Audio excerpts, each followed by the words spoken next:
My name is Brian Sykes, and I'm the operations supervisor / assistant manager in the warehouse for CPAPshop.com. So the CPAP Shop is a website that is purchase-based for customers and consumers that want to get their own masks. So instead of using insurance companies in order to get their supplies, they want to have a choice, because when you use an insurance company, you don't have a choice. We would do an RMA system through ourselves in the sense of if somebody needed a return, and whether it was a device or was a product or anything else like that, we would have to create the return labels through WorldShip.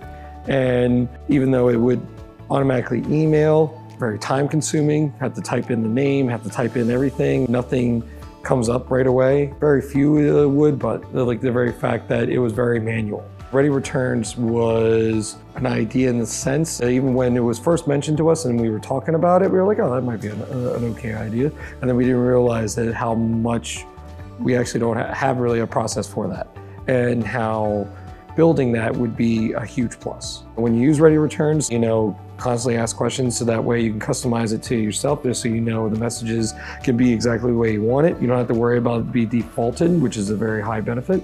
And the very fact that you can also put certain limitations and everything else like that for us. So like when it comes to high price items, we don't want that just anybody just to return something, right? So like we have those things. So if you're looking for those kind of functions, I highly recommend it.